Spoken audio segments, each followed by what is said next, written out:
Hello, everybody. Hi, I'm Valerie Gilchrist, and I'm broadcasting from Augusta, Georgia.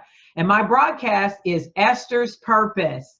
Today, my guest is going to be Miss Angela Hook. But before I introduce her, I want to let you know that WYTV7 is out of Charlotte, North Carolina, and it is a nonprofit organization. And this broadcast is broadcasted nationally as well as internationally. Listeners are across the globe and are encouraged by our broadcast. Through Esther's Purpose, I want you all to know that my guests have been through various trials of life, and I want you all to be encouraged that whatever it is that you have been through in your life, that you can get through whatever storm. And so the people that I bring on my show are those who have been through storms, hills, valleys, mountaintop experiences, and all the way back in the inroad and having to work their way back up. Lots of transitions in their life, but through them, I want you to know that you can have come out of whatever you're going through in victory and in purpose. All right.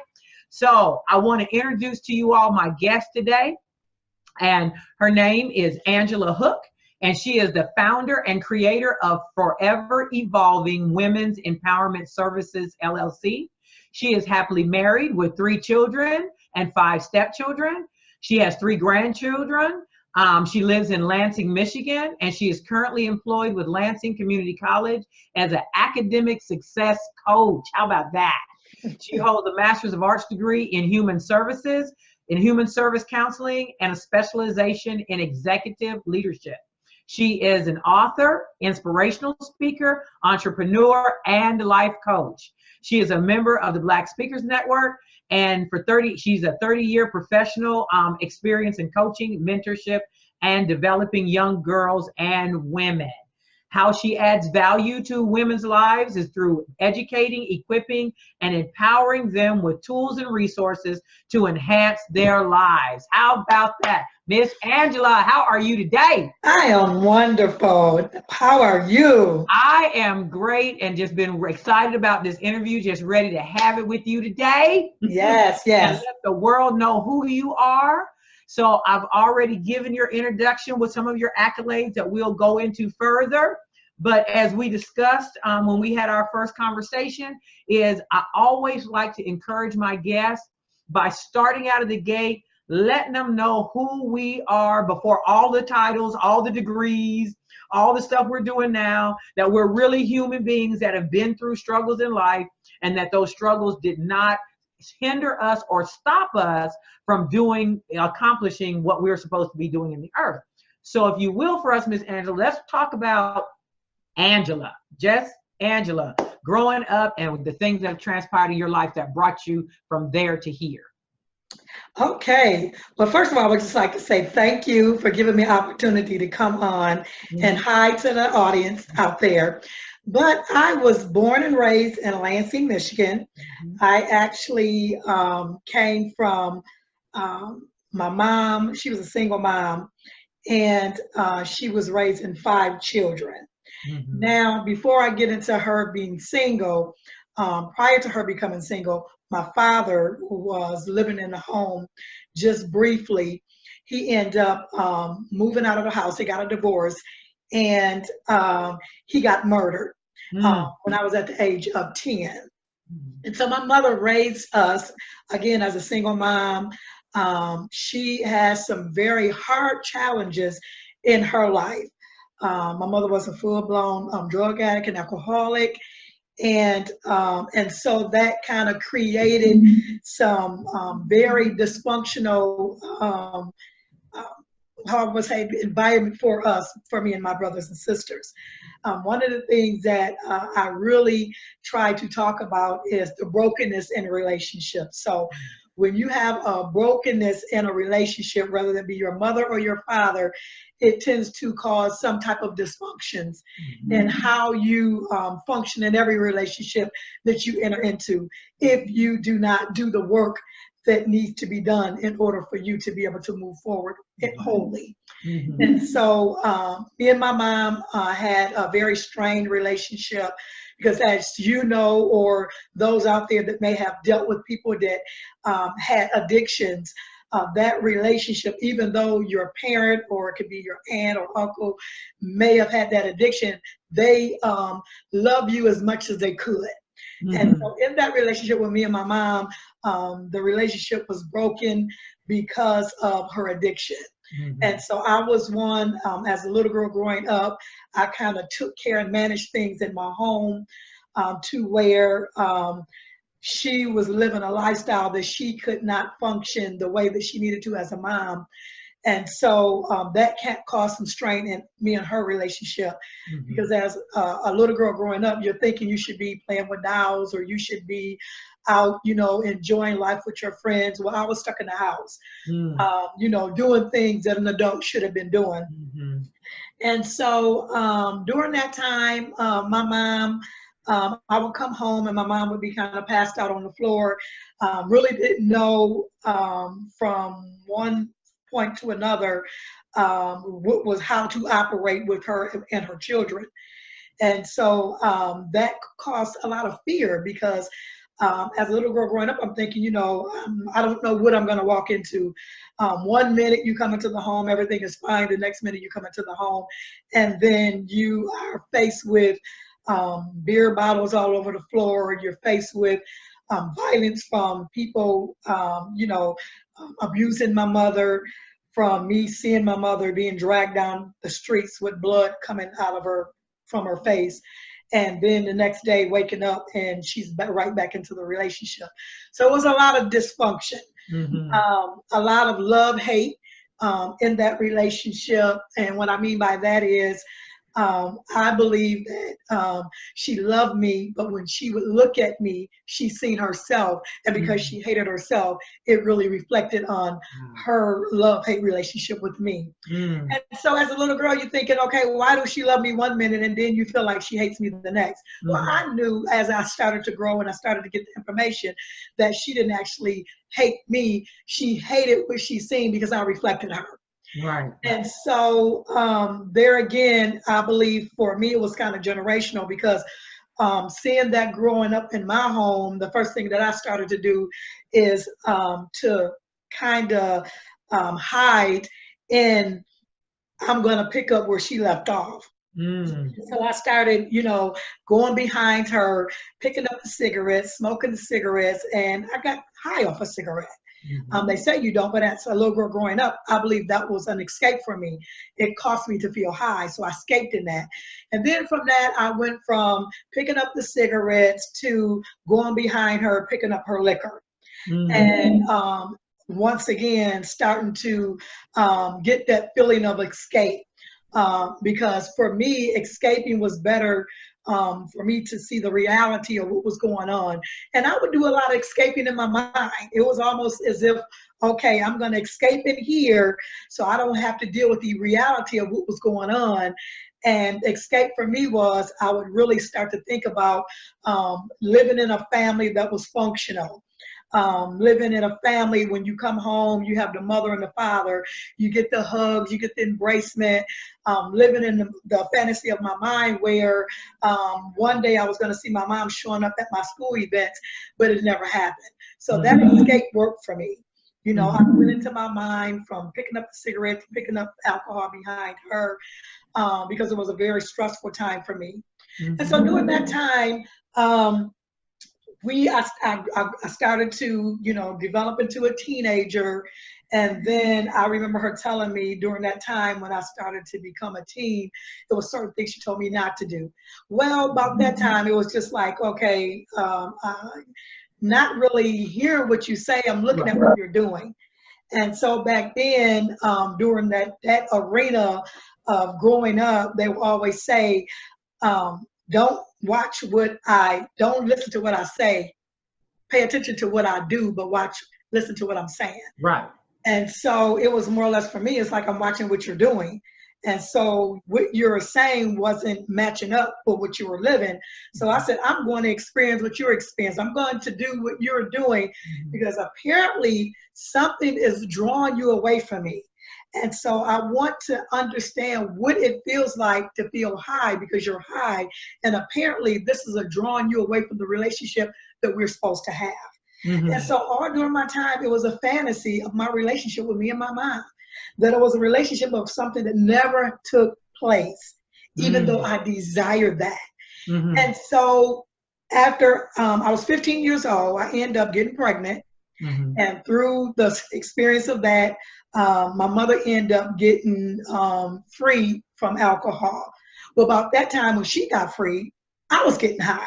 Right. And so that relationship never got repaired. And during that time when I started getting high, at that time I had a first child. And so as we know, everything is generational. And so I started going through this process of doing the same thing with my children that was done to me. Right. And so it was just like a snowball effect in that relationship. And so I really believe strongly in getting through and trying to have those healthy relationships. But if you don't face the things that's going on in your life, you would never be able to have those relationships. Yeah, absolutely. And, you know, a lot of people really don't understand that. Yes. Even the way that you just articulated, you know, the root of cause of the things that you did and how you walked through that. Yes. You know, a lot of people cannot articulate that. They saw it, they experienced it, but for them to actually be able to talk about it. So I really appreciate the way that you just walked us through that process, made it real visual, made it real, you know, about what you see. And then you actually showed us the transition when you started talking about how you were picking up your mom's cigarettes and smoking them behind her, picking up her drinks and drinking behind her, you know, and then seeing her recover. But by the time she recovered, then you were already in it, right? Full blown in my addiction. Yeah, right. And then it caused this issue because if someone saw your mom, you know, after she was okay and then saw you, they wouldn't even know. They might label you as the troubled one, the bad one, and didn't see that neither one of you were bad. This was just life. And this just came down generationally from your environment. That's right. You know what I mean? Yes. But, right. And I mean, that was real good. Now, I want to say this before we go any further, that I want to remind our listening audience and our viewing audience that I'm Valerie Gilchrist. This is Esther's Purpose, and we're broadcasting from WYTV7 out of Charlotte, North Carolina. Again, I just want to remind everybody that we are broadcasting to a national and international audience. Therefore, because we are a nonprofit organization, anytime that you have an opportunity to give, we would so appreciate you giving so we can continue to be a blessing to those around the earth and encourage them with people like Angela and her story. Now, Angela, so transition us to how did you go from that to what you're doing now? Well, I do believe what we go through is an opportunity to be able to help somebody else. And so I don't believe that I went through the abuse sexually. I don't believe that I went through the addiction. I don't believe that I went through the breakdown in my relationship with my mother not to be able to give that back. Because once you become healed, I believe you have an opportunity to go and share that information with someone else so they can be healed. Well, that's true. So tell us about that process. So how did healing come for you? Well, the healing came from me probably about 27 years ago, when one day I had went on a binge, and my son was like 3 months old. And I remember laying in my bed, and he was in the bed with me, and I rolled over on my son. And when I woke up, it was only through the grace of God that my son was still breathing. Wow. That was my bottom. I told myself on that day that I needed help. I said, God, I need you to come in and to help me. Because I knew at that point I could not help myself. I knew that if I did not get that help, that I was not going to be able to be the mother I needed to be for my children. Matter of fact, I probably would have ended up dead or in jail. And so when that happened, I got up that next morning. I looked at my child. He was still breathing. And I picked up the telephone book and I called a support group that helped people with addictions. And so I called them, and I can remember this woman that was over on the end of the phone. She told me, she said, if you could hold on till we get there, because she was going to take me to a support group. Now, remind you, I'm a full-blown alcoholic and drug addict. You saying hold on, and that was my lifestyle. That's all I did was used. And so I was able to withstand the drugs and alcohol and until they got to me. She knocked on my door. I opened up my door, and there she was. It was a Caucasian woman. And she grabbed me and she embraced me. And she told me, she said, you never have to use again for the rest of your life. And I didn't understand what that meant. I didn't understand how I was going to do it. But I remember my 3 children sitting at that table. And I remember looking at them when they were getting ready to take me to the support group. And I remember my oldest daughter telling me, good luck, Mom. That was my guardian angels. I look back at them and I said, if I can't do it for myself right now, I got to do it for my children. Oh, yeah. And so with that process, I left and I went to that support group. They embraced me. They told me that they were going to help walk me through it. 27 years ago, I have not had to use drugs or alcohol or any mind-altering substance through that process in my life. Amen. That was the first part. Well, when I started going to the support group, I knew after years of being involved in the support group, I needed more. And I knew my more consists of having a personal relationship with God. And so I had to start seeking out, where can I go to get me not only emotional help, but spiritual help? Because even though I had been off of drugs, I was still empty on the inside. So I ended up going back to church because that was my roots. I was raised in church. My grandfather and grandmother was pastors. I ended up going back into a church where I started working on my spiritual development. So that's how it started for me. And I started working with young girls in my home that was troubled. Young girls that was going through the same thing that I was going through as a young girl growing up.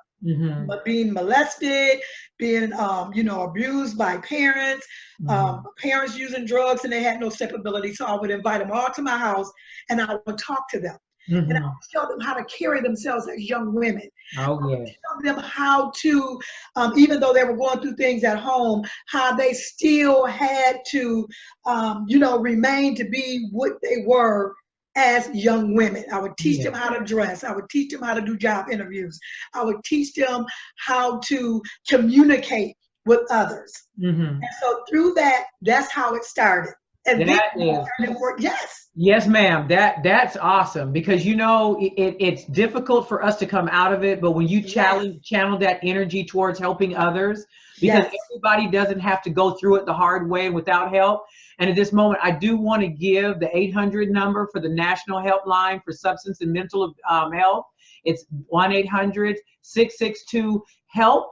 Again, that number for the helpline for substance and mental health is 800-662-HELP. It's a 24-hour line, because the unfortunate reality is everybody doesn't have an Angela to come by them, and grab them up and pick them up. But preferably we'll provide this phone number, and whether it's for yourself in our viewing or listening audience, or if it's someone else, a friend or somebody that that's struggling, give them that number. Because sometimes our heart of compassion will go out and we want to help, but we're just not equipped to be able to help, especially if we haven't had that struggle. Now, before I let you continue, Angela, I do want to remind our viewing and listening audience that this is WYTV7 out of Charlotte, North Carolina. My name is Valerie Gilchrist. This is Esther's Purpose. WYTV7 is a nonprofit organization. So if you would like to sow a seed, believe me, $5 can go a long way. So if you go to WYTV7.org, you can go there, you can donate right there on that donate button. Anything that you can give, any seed that you give will meet a need. And understand that everything that is donated is, the way that money works is it goes to continue to broadcast nationally and internationally. This organization goes around the globe to encourage people with stories just like Angela's. So Angela, okay, take us from you went and you were helping the young ladies to you're a teacher now, an actual teacher, yes? Yes, well, no, not a teacher. I'm an academic success coach. Okay. Yes. Tell me what that means. Academic success coach. Well, on my professional job, I work with students and I'll help them academically, whether it be time management, study strategies. Those things is going to help them to become what they need to be as they go through college. Okay, very good. And how did you come about doing that?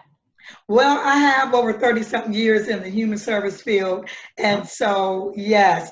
And so I've always worked with people. I'm a people person. So all of my jobs have consist of working with people. Mm-hmm. And so I applied for the job at Lansing Community College, and I end up being hired for that position. That is awesome. That's awesome, because we all do. Everyone needs a hand up. There's a time in our lives that there's that moment where we can go one way or another. Yes. And we need someone who can be genuine. And I tell you, if there's one thing that I know about hurting people from being a hurting person myself, I know whether you're genuine or not.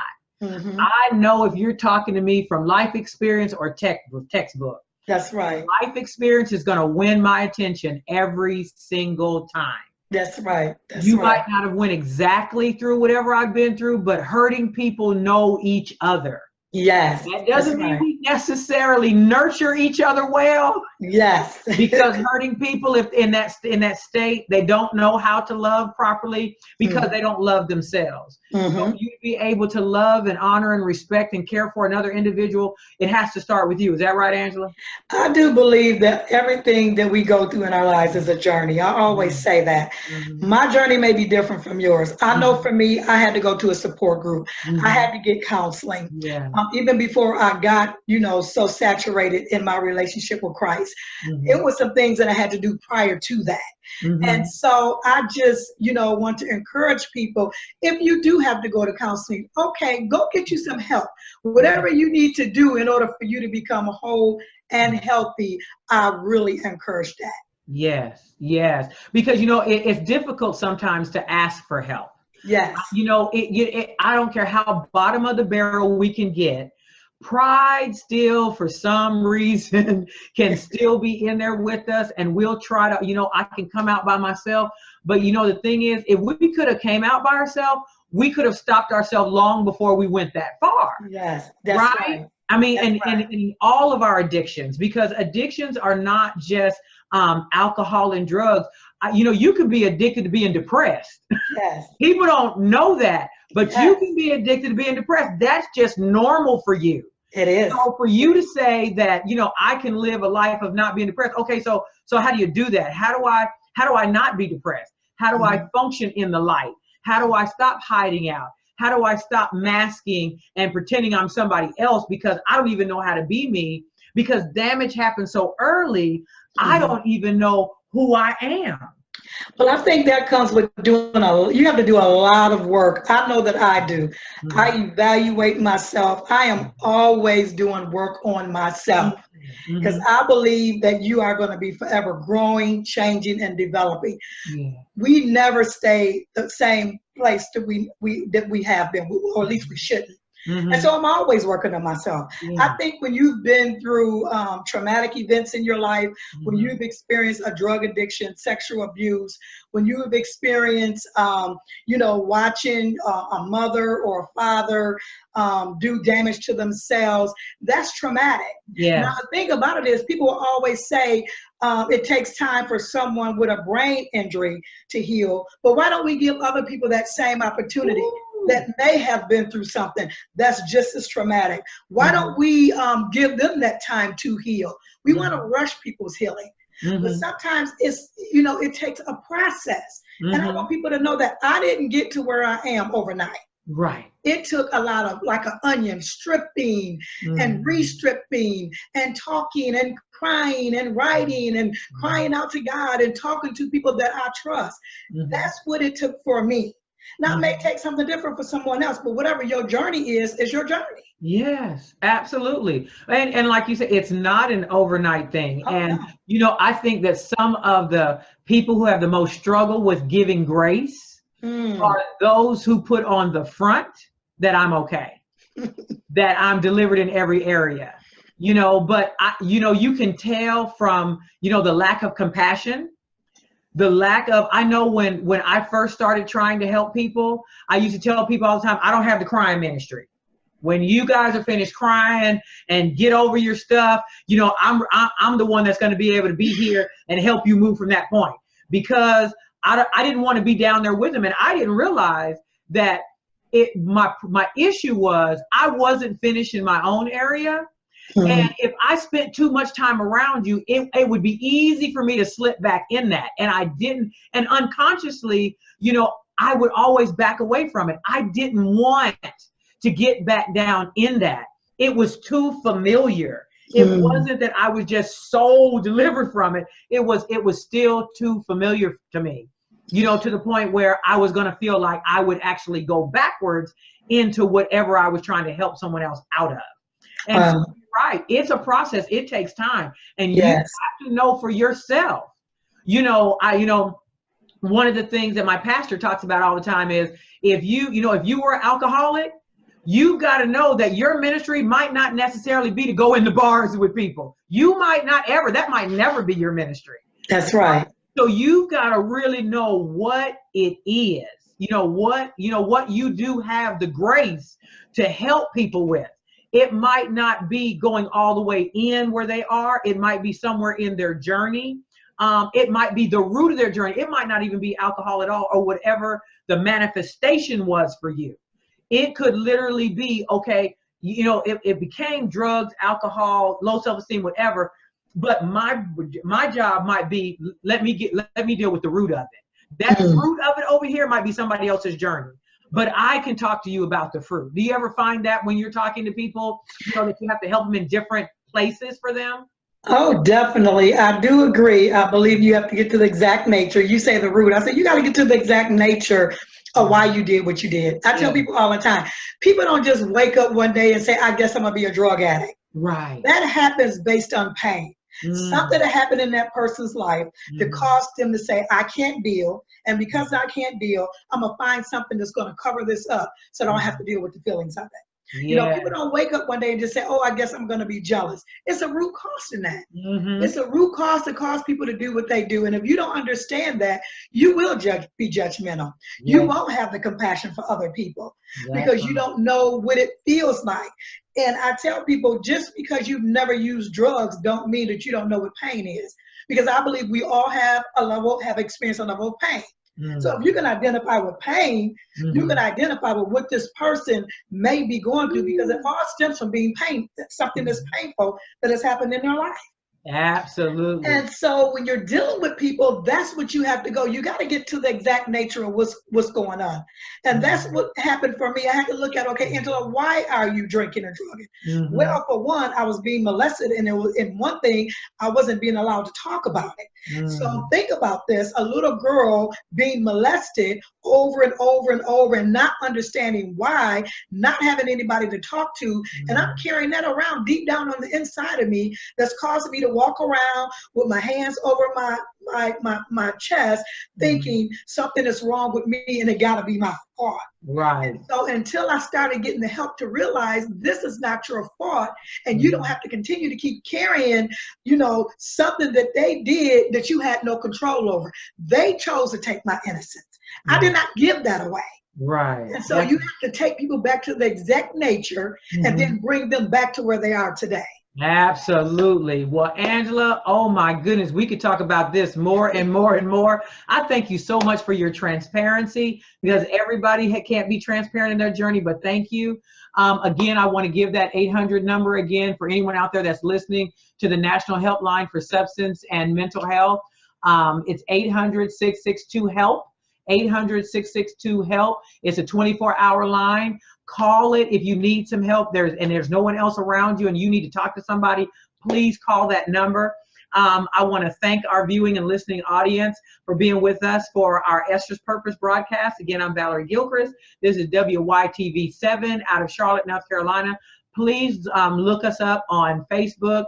WYTV7 on Facebook, Esther's Purpose on Facebook. Like us, follow us, share our content. You can contact us through there for any engagements that you might want us to have.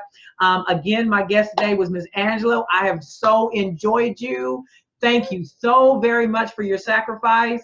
And you all, Angela, hang on with us for a moment. Thank you all to our viewing, listening audience, and we'll talk to you again real soon. Thank you. Bye-bye. Bye-bye.